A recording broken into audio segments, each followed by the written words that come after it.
Can you hear me? Great. Hi, good morning. It's nice to see you here. I hope you're well. My name is Ana Rovisco. I work for Jerónimo Martins, and I work for the Sustainability Department. And today I'm here to share with you what role retailers can have in ocean conservation. But before I start, I'd just like to give you a brief introduction of Jerónimo Martins, who we are and what we do. So we're a Portuguese-based company that celebrates this year 230 years of existence. So I think this is proof in itself that we have run a path of sustainability, of an endurance, and of continuity. We are present in 3 countries, Portugal, Colombia, and Poland. We have over 4,900 stores, and our main business is food distribution. In food distribution, we operate 4 banners: Biedronka in Poland, Pingo Doce and Recheio in Portugal, and Ara in Colombia. And we also have specialized retail chains, such as Hebe in Poland, which is a beauty chain, Jerónimo, which is a coffee shop chain in Portugal, and Hussel, which is a chocolate and confectionery store also in Portugal. And we have started around 6 to 8 years ago our own verticalization business, Jerónimo Martins Agroalimentar, where we have aquaculture and beef and dairy units, and we have started to take our first steps in organic fruits. But why is it that a food retailer would have interests in ocean conservation, besides our obvious interest in food sales and fish products? It's also because oceans play a very important role in ecosystem services in the way that it provides the services that nature provides that we don't actually pay for, but we depend on, and our own business depends on. So oceans play a very large role in carbon sequestration. They also help to regulate climate, also because of this carbon sequestration capacity, and they produce oxygen, and they are home to a wide number of species. In fact, they are home to over 10% of the world's animal species, but if we convert this into kilograms, biomass, they are actually home to around 30% of the world's total biomass. So it's no wonder that protecting the oceans would be one of the United Nations 17 Sustainable Development Goals. And for the sake of this presentation, despite being 10 specific targets for SDG 14, I will be focusing on 2 in particular, which is reducing marine pollution and sustainable fishing. And to start off, I will start with the sustainable fishing and the measures that we as a food retail business have in particular. And I will start off with a very short movie. In 1960, world fish consumption was around 10 kilograms per capita every year. 60 years later, in 2020, it doubled. Ships became larger and more powerful, pulling wider nets in deeper waters. Fish accounts for 17% of all animal protein consumption in the world. But here's the catch. Human demand for wild fish doesn't allow enough time for stocks to regenerate. Around 300 marine species are critically endangered. So how can we overcome this problem? Aquaculture, for a start, offers an alternative to the overexploitation of the oceans while expanding fish availability. To keep up with the demand, Jerónimo Martins has been investing in the production of aquaculture sea bream and sea bass. We also assess the conservation status of over 200 species sold in our stores, banning the sale of those classified as endangered or critically endangered, such as the European eel. This is our way of balancing quality and freshness with biodiversity and marine life conservation. So this movie summarizes the issue and also some of our main actions, but I'd like to take you on a brief trip down memory lane and to where we started to take our first steps regarding sustainable fishing. And this was over 10 years ago, and we started off with a recommended approach at the time, which was to analyze our top sellers, so the main species of fish that we were selling, and analyzing the stocks that we were sourcing them from and the aquaculture operations where we were sourcing them from, and screening environmental and social criteria. And we did this, of course, with the help of an external partner who specializes in marine conservation. And we found at the time that for these species, our level of risk was either low or medium low. Of course, we found room for improvement, we implemented measures, and we started our own path down this road of sustainable fishing and having a sustainable fish assortment. But we decided that we should do more. We decided that we should look at all our assortment. So around 8 years ago, we decided to look at every species of fish that we sold in our private brands in perishables.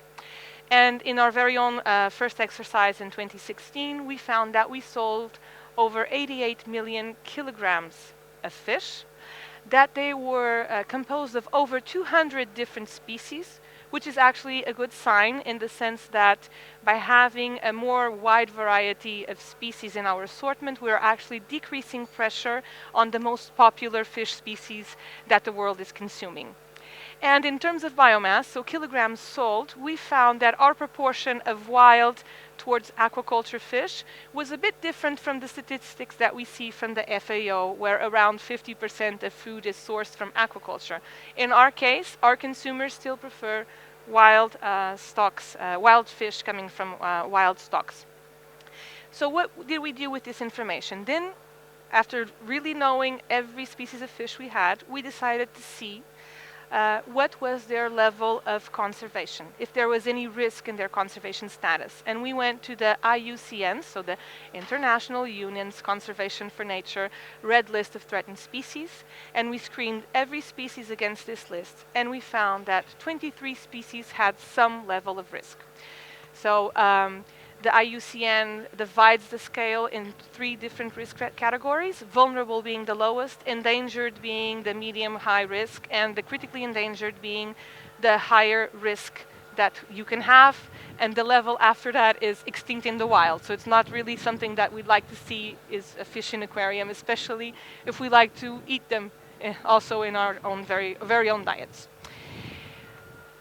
Based on this information, we defined very specific guidelines for our own operations to follow, our commercial teams, our quality teams, and the idea is that we had very clear actions that would be quite easy to follow for everyone involved in our fish consumption and sales. Just one side note. The very first time we did this in 2016, we did find one species that was critically endangered. And I will take just around 5 minutes explaining to you why this was so important to us. It was the European eel that at the time we did source from aquaculture, but we really dug into that. So if it's sourced from aquaculture, why would it be so critically endangered?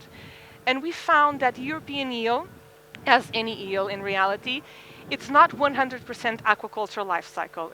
In reality, we only fatten them in aquaculture. We still have to go down into the wild stock populations and fish out the juveniles and then fatten those. So it was an aquaculture which decreased in some way pressure, but we still source from the wild. So we were still exercising pressure on wild stocks. So we took the decision to just not sell the European eel until there's a better solution out there. So that's why 3 years later, when we did this exercise, and another side note, we do this exercise, so we do a deep dive into all of the fish species that we sell every 3 years, and then we readjust our strategy over here according to the findings that we have. And for the other levels of risk, for example, endangered or vulnerable, we either do not sell them for the endangered status, or we limit promotion unless they are sourced from 100% aquaculture, so the whole life cycle, which is the case, for example, of carp, salmon, sea bass, or sea bream.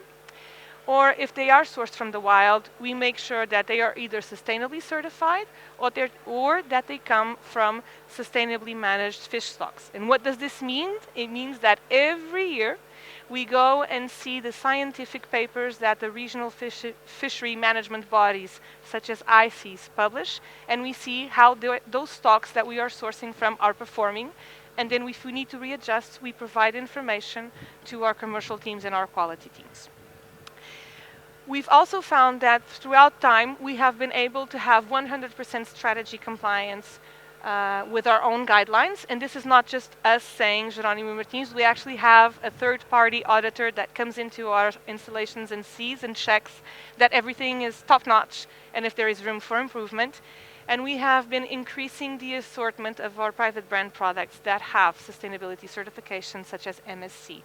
And just to give you an idea of how we're progressing, when we first started off, we had less than half of the number of products with these certifications. So this is a process, and it's a process that also means working together with our suppliers so that they can adapt their own operations to get these certifications. So it's not just us doing it, it's the whole supply chain doing it too.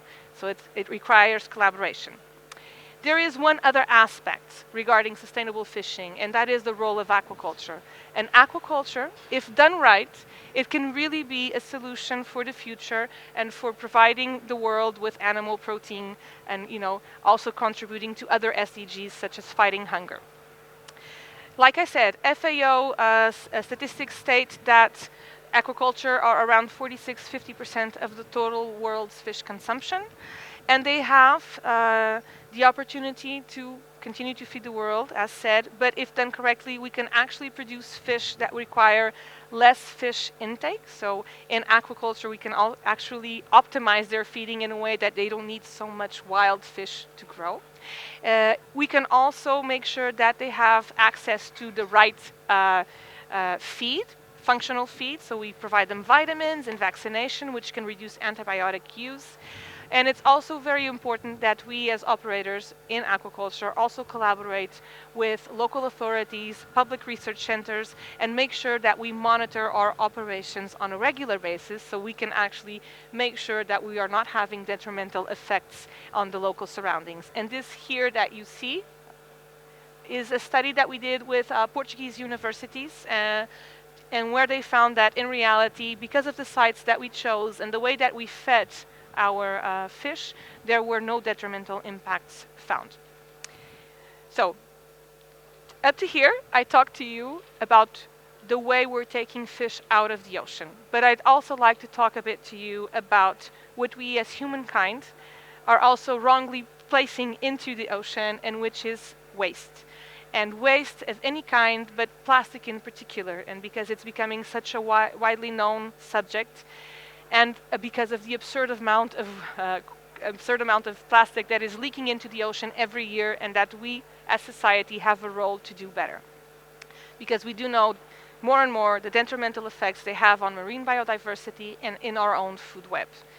I will just start off with a short movie highlighting the main issues around plastic pollutions. In 1886, Robert Louis Stevenson wrote The Strange Case of Dr. Jekyll and Mr. Hyde, a tale about two antagonistic personalities inhabiting the same person, one good and the other evil. Life and fiction often intersect, and today we have our own Jekyll and Hyde, plastic, from use to abuse. Plastic was named after its key physical property, plasticity, something that can be easily molded.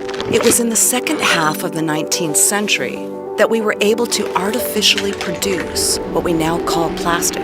And in the 20th century, once it started being produced from oil, plastic quickly became widespread. And so, plastic entered our daily lives without us noticing it. In cars, clothes, televisions, smartphones, and in health, like prosthetics and pacemakers, for example. It's lightweight, inexpensive, and easy to produce. In the food industry, plastic ensures good hygiene and safety standards. It is also an excellent way to reduce food waste, as it's able to store food effectively. So far, so good. Plastic is designed to last, but this quality is at the same time a menace. One single plastic bag is used on average 15 minutes, and the same bag will take hundreds of years to decompose. And now, we don't know what to do with the billions of tons not properly discarded over the past decades. Around 13 million tons of plastic end up in the oceans every year. That's equivalent to dumping a truckload of plastic into the sea every minute. We are polluting our planet. And this plastic piles up in dumps, sewers, beaches, islands in the oceans, and when it decomposes, it releases microplastics, like the ones found in many cosmetics or synthetic clothing. Microplastics are often invisible to the naked eye and can be found in the air we breathe, the water we drink, the rain that waters our soil, and even in the polar ice. Microplastics enter the food chain of all living things.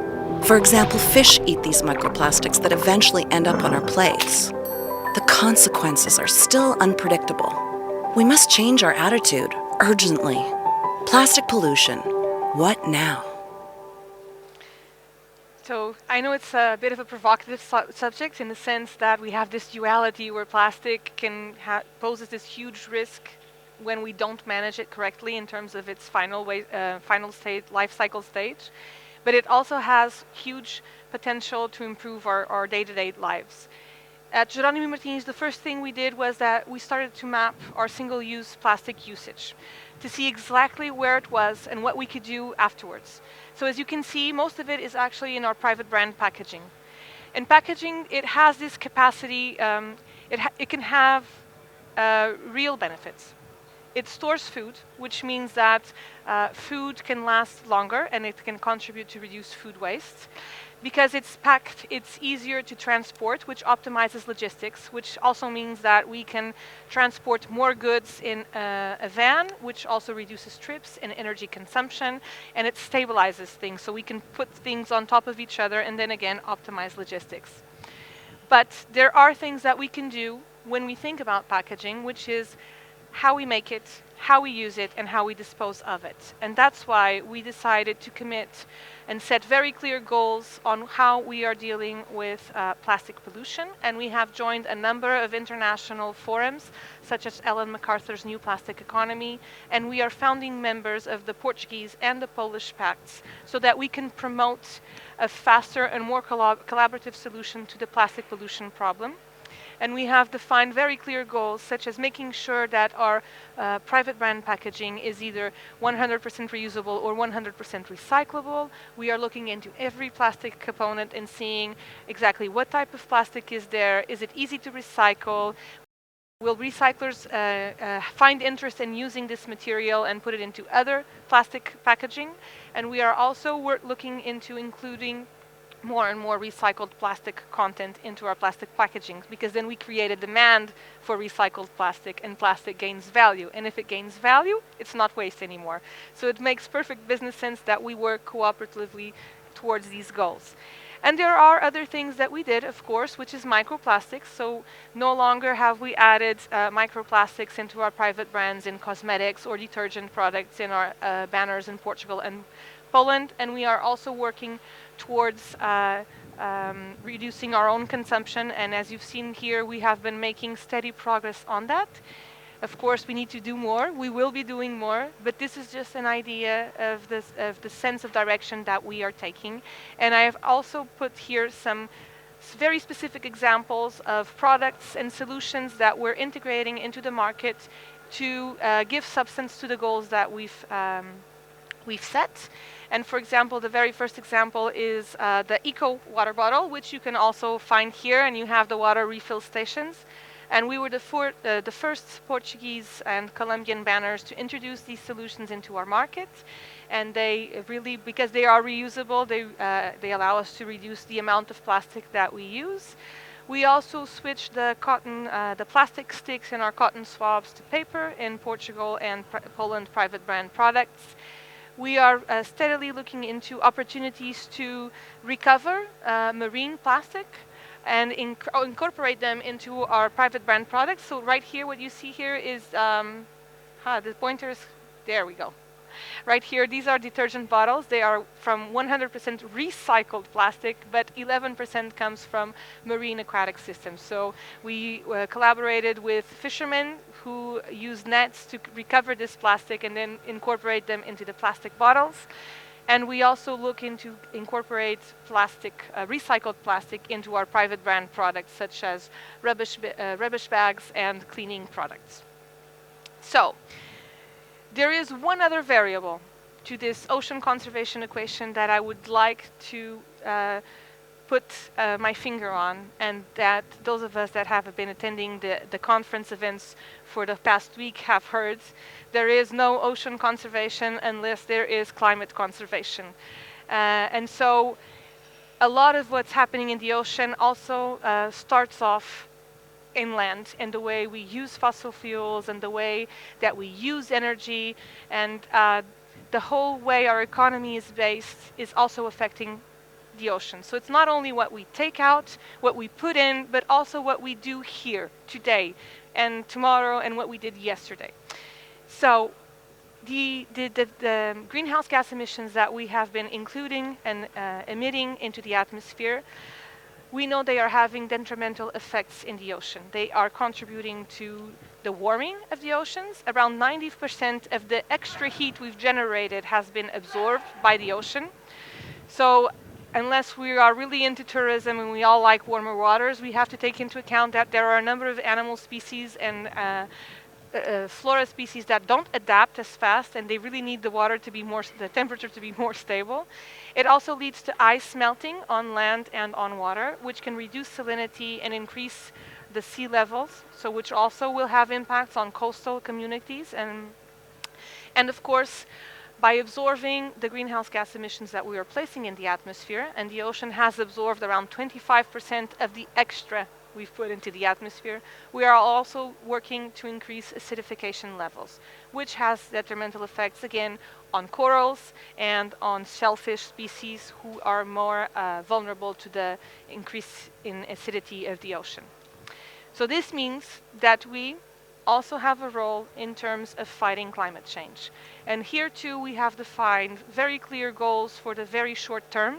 So action is not just about setting yourself out there for 10 years' time. Of course, that's important. It gives you a sense of direction, but it's also committing to the short and medium term. And we have defined very clear targets for the short and medium term. For the medium to longer term, we've committed to the science-based targets for a 1.5 increase in temperature trajectory, and we hope to have our targets approved by this initiative in the next 1.5 years. We have also been working really hard on the task force on climate financial related disclosures, and these are recommendations that have also been supported by the G7 and by the European Commission, that companies should really look into their whole supply chain and operations and see what a warming in climate will mean for their own businesses and for their suppliers' businesses, because it's the whole supply chain that will be affected. And we have been really working on this, and we've been disclosing our findings and making mitigation measures and adaptation measures. And this is more or less what we've been doing in our own operations. But fighting climate change also means working with our supply chain and our suppliers, and also increasing awareness towards our consumers. I won't go into what we're doing towards our consumers, but I will highlight 2 very specific actions that we're doing in our supply chain operations, which is our commitment to fight deforestation. So we joined alongside other 20 main retailers and main industry brands in the Consumer Goods Forum for the Forest Positive Coalition of Action. And what this means is that we look at the way specific ingredients that we use in our own private brand products, such as palm oil, soya, paper and timber, or beef. We look at these ingredients and we make sure that we can map them to their place of origin and where they were produced, and they are not inducing deforestation or conversion of high-value ecosystems. Because if we really want to fight climate change, it's not just about reducing emissions, it's also about making sure that we have the right carbon stocks to sequester these emissions, and that we are not disrupting biodiversity patterns in such a way that this will come back and bite us in the future. So this is a feedback that we can generate, and we can generate it better or worse. And I think we've all seen as humankind that we're not really doing a good job so far. We need to increase our pace. And on the right side is just to give you a flavor of where we are at this stage regarding our climate commitments and our fighting deforestation commitments. And I believe that we're on the right path, and that we can all together be on the right path. And I really do hope that at the end of this conference, this is where we'll be. And right here is just a summary of the main highlights that all our work has been paying off. And up to here, I only focused on our environmental sustainability goals, but there is much more around sustainability. And the panel right before us highlighted that. Sustainability is about environment, social, governance, economy. And so all our actions, this, alongside the ones I just focused, have led us to be really, really scrutinized by ESG analysts and investors. And we were really proud of the achievements we've made, because we're included in over 100 international sustainability indices. But besides being proud, we also feel really responsible to keep on this path and to keep doing better. And just a bit of a show off, but I cannot really end by not saying this. This year, we were included in CDP's A-list for the very first time for our fighting climate change actions, for the way we're managing water, and also with an A- in the way that we're committing and progressing towards fighting deforestation in palm oil, soya, and beef.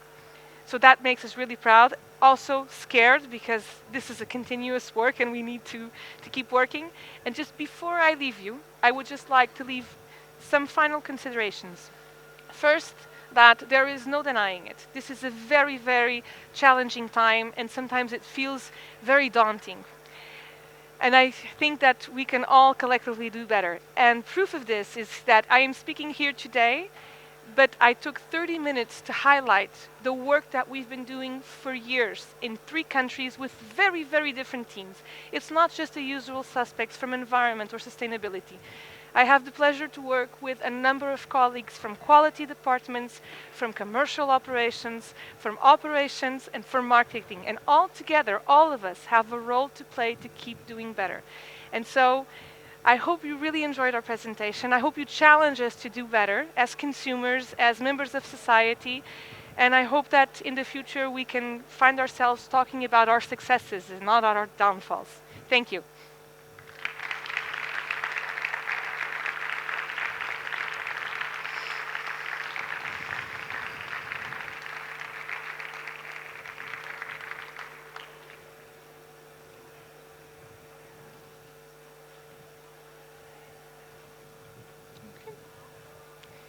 If there are no questions, I will be around and I will gladly talk to you individually.